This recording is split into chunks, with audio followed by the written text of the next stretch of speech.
പിന്നെ ബശ്ശിരിൽ മശായീന ഫിൽ ളുലം ബിന്നൂരി താമി യൗമൽ ഖിയാമഹ. ഇരുട്ടിൽ പള്ളിയിലേക്ക് നടന്നു പോകുന്നവർ പുരുഷന്മാരെ സംബന്ധിച്ചിടത്തോളം ഭയങ്കര കൂലി കിട്ടുന്ന ഒരു വഴിയാണിത്. അതായത് ഇഷാക്ക് പോകുമ്പോൾ സ്ട്രീറ്റ് ലൈറ്റ് ഒക്കെ എറിഞ്ഞു പൊളിക്കണം എന്നല്ലാതെ വെളിച്ചമില്ലാത്ത നാട്ടിലാണെങ്കിൽ പോലും ഇഷ്ടത്തെ പോവുള്ളൂ, അതാണ് അർത്ഥം അല്ലേ. നാട്ടിൽ സമാധാനപരമായ കല്ലെറിയണ കൂട്ടത്തിലേ അതിനൊന്നും കല്ലെറിയരുത്, വെളിച്ചം ഉണ്ടായിക്കോട്ടെ. പക്ഷെ വെളിച്ചമില്ലെങ്കിൽ പോലും മശായീന ഫിൽ ളുലം, രാത്രിയിലാണ് അവർ പോകുന്നത്. കാരണം സുബഹി നിസ്കാരത്തിന്റെ സമയം ഇരുട്ടായിരിക്കും, ഇശാ നിസ്കാരത്തിന് ഇരുട്ടായിരിക്കും. ആ നേരത്ത് അള്ളാഹുവിന്റെ പള്ളിയിലേക്ക് നടന്നു പോകുന്നവർക്ക് നാളെ പരലോകത്ത് ബിന്നൂരി താമി യൗമൽ ഖിയാമ, പരിപൂർണമായ വെളിച്ചം നൽകി അള്ളാഹു അവരെ ആദരിക്കുമെന്നും അവർ സ്വർഗവാസികളാണെന്നും റസൂലുള്ളാഹി സ്വല്ലല്ലാഹു അലൈഹി വസല്ലം. പിന്നെ അൽ ഹജ്ജുൽ മബ്റൂർ ലൈസ ലഹു ജസാഉൻ ഇല്ലൽ ജന്നഹ, സ്വീകാര്യമായ ഒരു ഹജ്ജിന് സ്വർഗമല്ലാതെ മറ്റൊരു പ്രതിഫലമില്ല. സ്വർഗത്തിലേക്ക് കടക്കാനുള്ള മറ്റൊരു താക്കോലാണത്. അൽ ഹജ്ജുൽ മബ്റൂർ ലൈസ ലഹു ജസാഉൻ ഇല്ലൽ ജന്നഹ, ലൈസ ലഹു ജസാഉൻ ഇല്ലൽ ജന്നഹ. അല്ലാഹു നമുക്കൊക്കെ മബ്റൂറായ ഹജ്ജ് ചെയ്യാനുള്ള ഭാഗ്യം നൽകുമാറാകട്ടെ.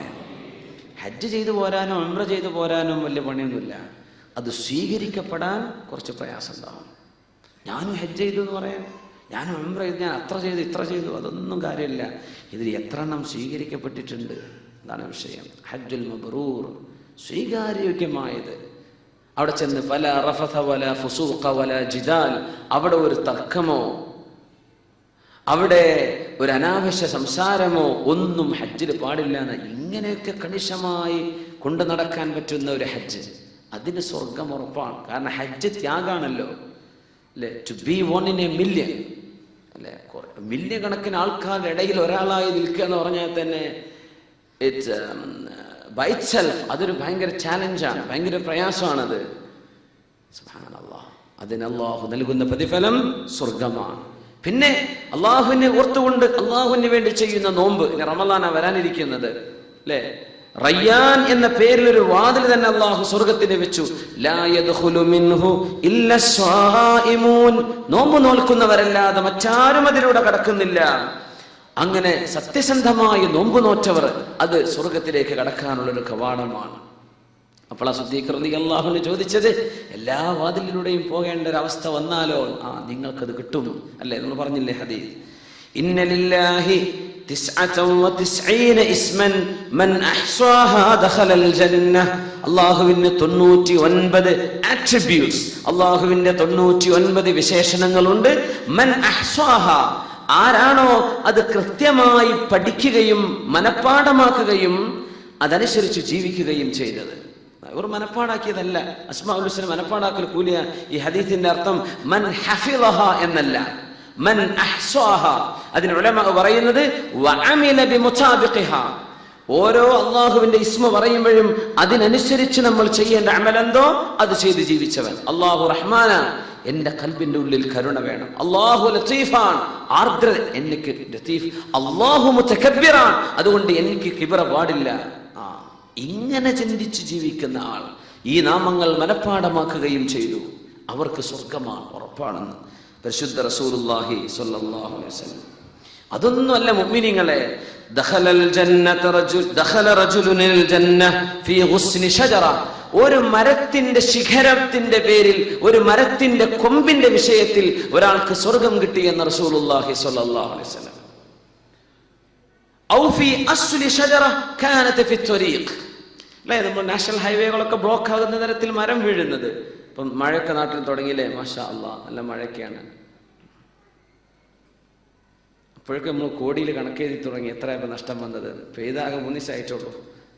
സുബ്ഹാനല്ലാഹ്, എന്തോ ഒരു ചൂടാണ് നാട്ടിൽ. മഴ അല്ലാഹു പെയ്തപ്പോഴേക്കും നാട് തണുത്തു. നമ്മൾ എത്ര എയർ കണ്ടീഷൻ ചെയ്യേണ്ടി വരും ഈ അന്തരീക്ഷം തണുപ്പിക്കണമെങ്കിൽ? അള്ളാഹിന്റെ ഒരു മഴ പെയ്തപ്പോഴേക്കും ആയി. അതിൽ മരങ്ങൾ വീഴും, റോഡ് തടസ്സങ്ങൾ ഉണ്ടാകും.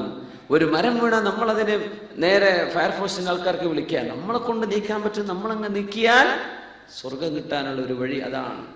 ഒരാൾക്ക് അല്ലാഹു സ്വർഗം കൊടുത്തു. എന്തേ? ഫീ ഷജറത്തിൻ കാനത്ത് ഫി ത്വരീഖ്, വഴിയിൽ തടസ്സമായി നിന്നിരുന്ന ഒരു മരം. വകാനത്ത് തുദി അഹ്ല ത്വരീഖ്, ആ വഴിയിലൂടെ പോകുന്ന ആളുകൾക്ക് ആ മരം കൊണ്ട് ഭയങ്കര പ്രയാസം ഉണ്ടായിരുന്നു. അങ്ങനത്തെ ഒരു മരം, റോഡ് ബ്ലോക്ക് ആവുന്നത്, അങ്ങനെ ഒരു ഉദ്ദേശം ഇപ്പോഴത്തെ അവസ്ഥയിൽ മനസ്സിലാക്കാം. ഫമർറ റജുലുൻ ഫഖതഅഹ്, ജനങ്ങൾക്ക് പ്രയാസമുണ്ടായിരുന്ന വഴിയിൽ തടസ്സമായിരുന്ന ആ മരം ഒരാൾ മുറിച്ചപ്പോൾ ഫഹുസിബ ബിഹി ഫഗുഫിറ ലഹു, അല്ലാഹു തആല അതിന്റെ പേരിൽ ഈ മനുഷ്യന് എല്ലാം പുറത്തു കൊടുത്തു. ഫദഖറൽ ജന്ന, സ്വർഗ്ഗത്തിൽ കടന്നു എന്ന് റസൂലുള്ളാഹി സ്വല്ലല്ലാഹു അലൈഹി വസല്ലം. ഒരു ആക്ട് ഓഫ് കൈൻഡ്നസ്, അല്ലേ? ആർദ്രതയും സ്നേഹവും നന്മയുമുള്ള ഒരു നല്ല കാര്യം ചെയ്തു അതിന്റെ പേരിൽ. ചില ഹമ്പുകളൊക്കെ നാട്ടിലുണ്ടായാൽ ഒരുപാട് ആക്സിഡന്റ് വരും ചിലപ്പോൾ. അങ്ങനെയാണ്. ഇപ്പൊ സ്റ്റോപ്പ് ആൻഡ് പ്രൊസീഡ് എന്ന ബോർഡൊക്കെ വെച്ചിട്ട് രാത്രി ഒഴിവാക്കി കൊടുക്കണം. അൽഹംദുലില്ലാ. ഹമ്പുകളൊക്കെ ചാടിയിട്ട് എത്ര ആക്സിഡന്റ് ഉണ്ടാകുന്നുണ്ടാവും. അപ്പൊ എന്ത് ചെയ്യാ, അതിന്റെ ആളുകളോടൊക്കെ ഒന്ന് കോംപ്രമൈസ് ചെയ്ത് സംസാരിച്ചിട്ട് ഇന്ന് വേറൊരു വഴി ചെയ്യാൻ പറ്റുമോ, നമ്മൾ അതങ്ങ് റിമൂവ് ചെയ്യാൻ. വല്ല ആംബുലൻസോ അത്യാവശ്യങ്ങളായ സ്പീഡ് പോകുന്ന വാഹനങ്ങളോ വന്നാൽ ഇത് കാരണം അപകടത്തിൽപ്പെടുന്നൊരവസ്ഥ ഉണ്ടെങ്കിൽ അത് റിമൂവ് ചെയ്യാൻ നമ്മൾ പറഞ്ഞാൽ നടക്കുമെങ്കിൽ, ഇടപെടാൻ പറ്റുമെങ്കിൽ ഈ പറഞ്ഞ കൂലി അതിനും കിട്ടും. ഒരു ഉദാഹരണം പറയുന്നതാണ്. എന്തെങ്കിലും ജനങ്ങൾക്ക് പ്രയാസമുള്ളത് മാറ്റിക്കൊടുത്ത, ഇതാണ് മനുഷ്യൻ. ഹ്യൂമാനിറ്റേറിയൻ സർവീസിനെ ഇസ്ലാം പ്രോത്സാഹിപ്പിക്കാൻ കാരണം മനുഷ്യന്മാർക്ക് ഉപകാരം ചെയ്യുന്നത് ഭയങ്കര കൂലുള്ള വിഷയമാണ്. മനുഷ്യന്മാരുടെ മനസ്സ് വേദനിപ്പിക്കരുത്, ആളുകളുടെ മനസ്സിന് ആശ്വാസം ഉണ്ടാക്കി കൊടുക്കുക. ആളുകൾ നമുക്ക് ആശ്വാസം തരുന്നുണ്ടോ ഇത് നോക്കരുത്, നമ്മൾ അവർക്ക് ആക്കി കൊടുക്കുക. ലോകം അതാണ്, നമ്മൾ അങ്ങോട്ട് ചെയ്തു കൊടുക്കുക. ഇതിന് ഭയങ്കര കൂലിയാണ്. ഒരു വൃക്ഷം, ഒരു ഹദീസിലുണ്ട് ഫി അസ്ലി ഷജറ, അതൊരു വൃക്ഷത്തിന്റെ മുരടായിരുന്നു, മുരടിങ്ങനെ വീണ് കിടക്കുകയായിരുന്നു. അതെടുത്തു മാറ്റിയപ്പോഴാണെന്ന് റസൂലുള്ളാഹി സ്വല്ലല്ലാഹു അലൈഹി വസല്ലം പറഞ്ഞിട്ടുണ്ട്.